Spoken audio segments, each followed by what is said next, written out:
Welcome to Second Take, the show that focuses on the issues behind the news. Mining Weekly editor Martin Creamer joins me to discuss platinum fuel cells and the industry he says has been slumbering for far too long due to high costs.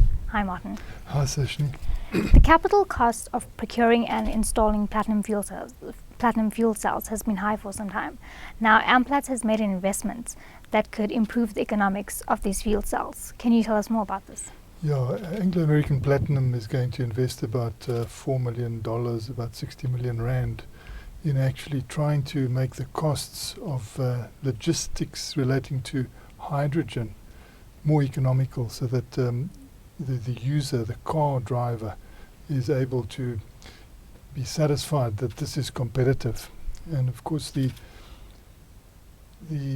availability of hydrogen is huge, but to actually get it down to your vehicle is another story. So they have also introduced a new technology, or they're working on a new technology which really converts that hydrogen into what we can see as a liquid fuel. It's like it has oil characteristics, which means that you can use existing infrastructure. What I'm saying is that, like our fuel stations, where we go and fill up with petrol and diesel now, those could be the sites that you use, because you now have converted the hydrogen into something that is oil-like, something that flows. So a lot of work is being done in the background there to try and lower those costs, because technically the fuel cell is way ahead. It's it's zero emission. It gives you only water as a water vapor out of the exhaust pipe, and its range is great. It's not like a battery car, what we call electric vehicles at the moment, that you restrict it to a certain kilometerage, and then you take a long time to actually recharge your battery.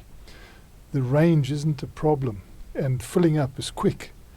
It's just having that infrastructure, and you see a lot of countries have got it. California, well, America's state of California has been preparing for this for a long time. The Japanese have got hydrogen infrastructure, so you can fill up with that hydrogen.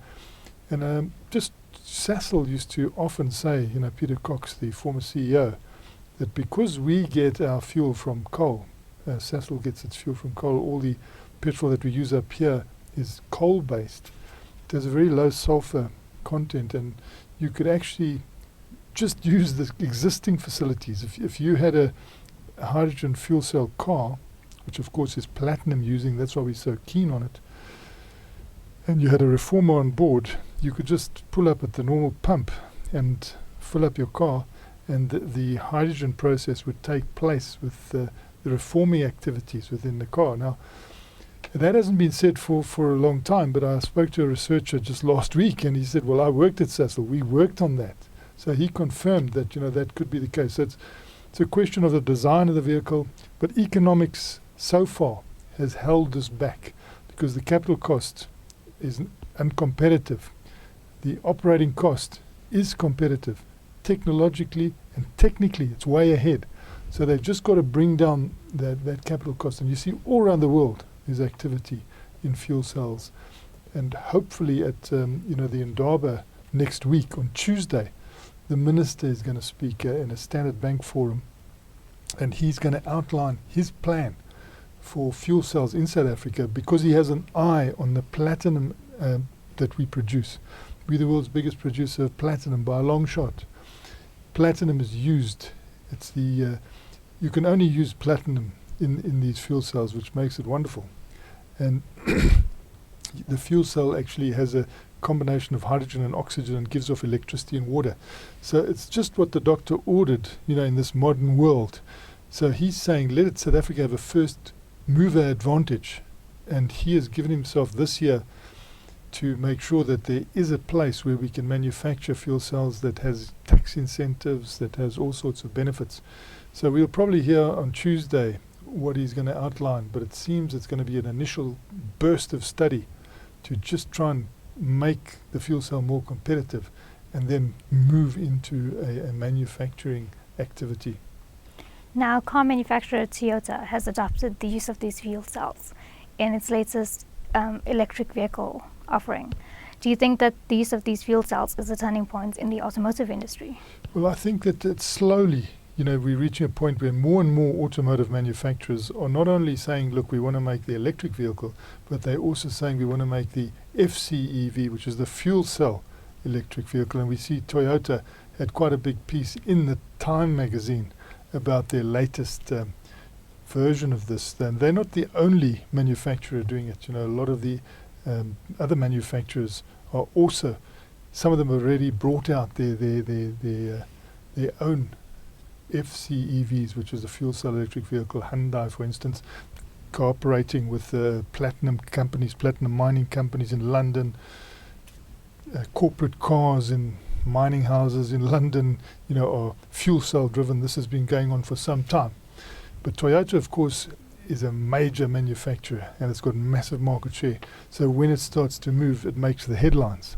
And you can see now that it's pushing this quite hard, talking about 30,000 of these vehicles being sold a year by 2020 and starting to get the marketing drive going, because they can see that technically this is very sellable. We need a world free of things that make the climate change, and this is one of the activities they believe can do that because it's efficient, it's scalable, the fuel cell can go into all sorts of things. I mean, I just see EasyJet now, the budget airline in the UK wants to use fuel cells for the taxiing of aircraft on the tarmac, because there's a lot of emission there's a lot of pollution that people complain about. But it says that in doing this, it could cut its fuel consumption in half as well. So it's working with Honeywell and another company to try and work on it. Every day you hear of something new. It's either in a mobile field that they're doing it, or it's in a stationary field like in a hospital or in a clinic or in a school. In outlying areas where there's no electrical grid, they've got these fuel cells. We envisage that one day you'll have a little power station in your kitchen where you'll have a fuel cell that provides you with all the electricity, and you'll be using probably hydrogen out of some cylinder that's at your back door, to get this thing going. It is not fast enough though, because the mining companies have been talking about it for decades. They would always say, in 5 years' time we'll have the fuel cell, and you go back in 5 years and they say 5 years' time we'll have the fuel cell. And it is this high cost that's been holding it back, the high capital cost. Even the fuel cell that you see that has been installed in the Chamber of Mines to produce electricity off-grid for the chamber, they're not too keen on telling you how much it cost, because it seems to be prohibitive. Even when you talk to people and you say, look, I'd like a fuel cell in my home, they say, well, hold on a while because the cost is high. So they've got to bring down that cost burden, and then I think fuel cells will fly. What has been South Africa's adoption of fuel cells thus far?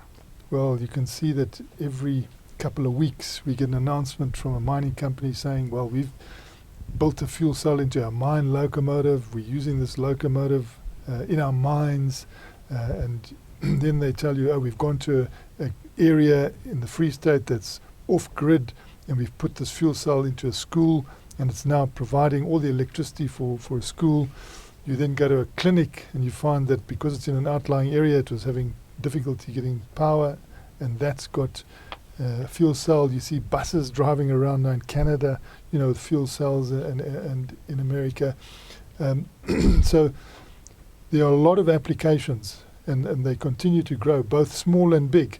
A lot of the telephone towers, cell phone towers, those are powered now by fuel cells. And then you can also combine the fuel cell with wind energy and sun energy, and you can use the sun energy to assist in the whole process of using the fuel cell.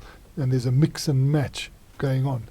But again, I get impatient because I've been hearing about this for so long, and hopefully now it'll start reaching ahead, because I think a lot of people have worked out that hundreds of thousands of jobs could be created for South Africa and Africa if we start moving, if we're the first mover in this. And I note that the Minister of Trade and Industry, Rob Davies, he's really keen to get this going. He was at the launch of the fuel cell at the Chamber of Mines. He's going to speak again on Tuesday. He's probably going to announce the appointment of a study by a company, but it's going to have to be rapid, to go through how they can bring down the cost, the capital cost, and get manufacture going in South Africa so we can have greater platinum demand and become potentially what Saudi Arabia is to oil, we could become to the new engine, which is driving cars, which is also giving you electricity, and it's a power station, and it's a vehicle, and a combination of many other things that fuel cells can do.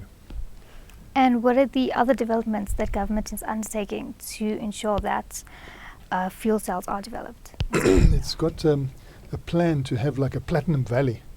So just like in America, you had that Silicon Valley, which really introduced the whole IT world and brought in this new era of computers. They want to introduce a Platinum Valley in Rustenburg, which is appropriate where a lot of the platinum is. And you have people coming in and investing, because you notice that a lot of the companies that have expressed interest in fuel cells, they have also said they would come to South Africa, they would set up plant here, because the idea now is to be close to the source of the platinum. And they would attract them here by incentives, tax incentives, by making sure that when you produce there, you're competitive, and start a manufacturing process. And hopefully this will be realized in 2016, because the minister has said it's got to be done in 2016. He told Davos that this is his timeline. When he spoke to the World Economic Forum, he, on the sidelines there, he said, no, at last we've got a timeline now. It's got to be done in 2016. So hopefully we'll see something. Well, we've got to see something this year. Thanks for chatting with us, Martin. It's a great pleasure, Sashnee. That's it for today. Join us again next week for more news analysis on South Africa's mining industry.